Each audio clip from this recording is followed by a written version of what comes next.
Okay, everybody, welcome to week 14. I'm going to try a video again this week, see who watches, see if anybody gets anything from it.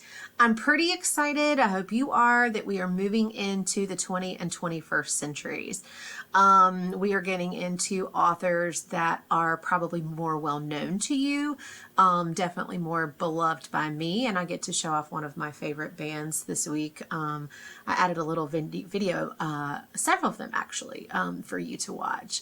Virginia Woolf is one of my favorite writers. James Joyce, of course, famously wrote Ulysses.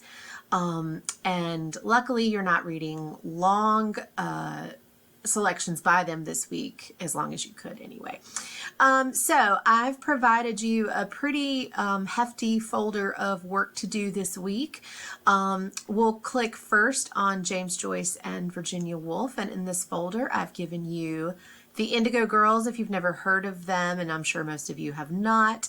They are a folk duo. They've been around for a really long time. They're based out of Atlanta, and one of their most famous songs is called Virginia Woolf. And Emily Salyers, who is one half of the duo that makes up the Indigo Girls, talks in this clip from one of their live shows about the inspiration behind writing this song. Her mother was a librarian, and of course in college she was also assigned papers about Virginia Woolf and had to read her. So anyway, the song is pretty interesting, I think. You can find the lyrics online.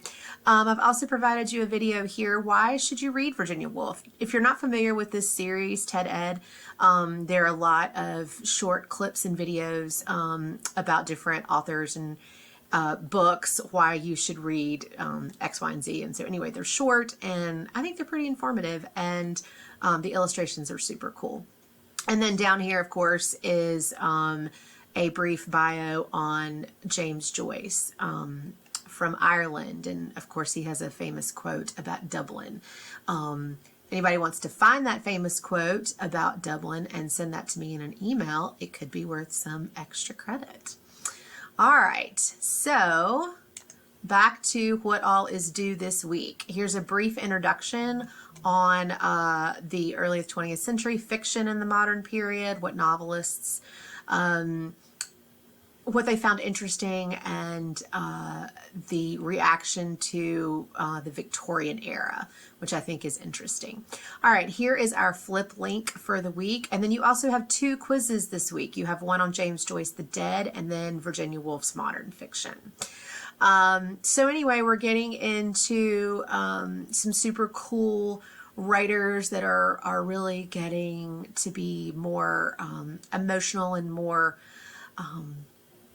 relevant, I think, to the kind of life that we experience now. See if you can find some comparisons there. All right, have a great week, everybody. I'm going to work on finishing up some grading this week. I've been out of town at a conference, but I'm going to work on your micro themes. We will have one due next week. And a note about the last week of our discussion videos, I'm going to be doing one half of the discussion. Let me get back to the schedule. So the schedule is here.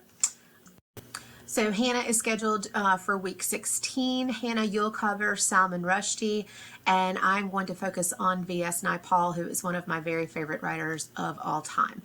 So there'll be two videos that week, one from Hannah and one from me.